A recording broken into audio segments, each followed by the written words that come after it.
Assalamualaikum warahmatullahi wabarakatuh. Halo semuanya, saya Haji Safra Syaira, NIM 202112009. Kali ini saya dikasih tugas untuk menjelaskan tentang ketetapan muatan dari berbagai jenis peraturan perundang-undangan dari mata kuliah Legal Drafting.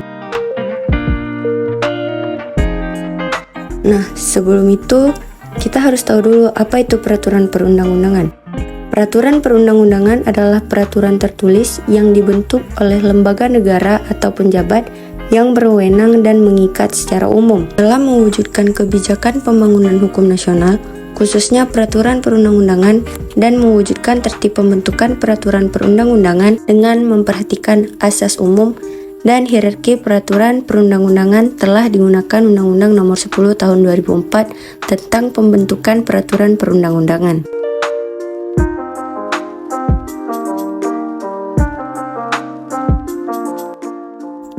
Selanjutnya kita akan membahas jenis peraturan perundang-undangan.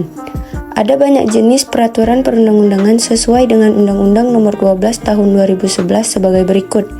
Yang pertama ada Undang-Undang Dasar Negara Republik Indonesia tahun 1945, merupakan hukum dasar dalam peraturan perundang-undangan yang berisi prinsip-prinsip asas negara dan sistem hukum. Dua, ketetapan Majelis Permusyawaratan Rakyat atau TAP MPR oleh Majelis Permusyawaratan Rakyat untuk menjalankan perintah Undang-Undang Dasar 1945. Yang ketiga, undang-undang. Peraturan yang dibentuk oleh Dewan Perwakilan Rakyat atau DPR untuk menjalankan perintah Undang-Undang Dasar 1945.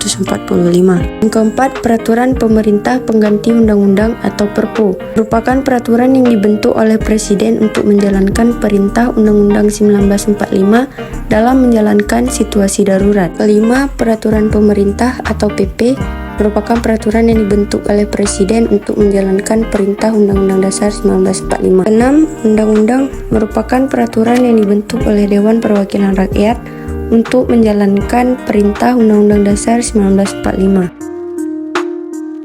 Selanjutnya, fungsi peraturan perundang-undangan. Yang pertama, mencegah monopoli atau ketimpangan kepemilikan sumber daya. Yang kedua, mengurangi dampak negatif dari suatu aktivitas dan komunitas atau lingkungannya. Yang ketiga, membuka informasi bagi publik dan mendorong kesetaraan antar kelompok, mendorong perubahan institusi atau affirmative action kepada kelompok marginal. Yang keempat, mencegah kelangkaan sumber daya publik dari eksploitasi jangka pendek. Yang kelima, menjamin pemerataan kesempatan dan sumber daya serta keadilan sosial, perluasan akses dan retribusi sumber daya. Yang keenam, memperlancar koordinasi dan perencanaan dalam sektor ekonomi.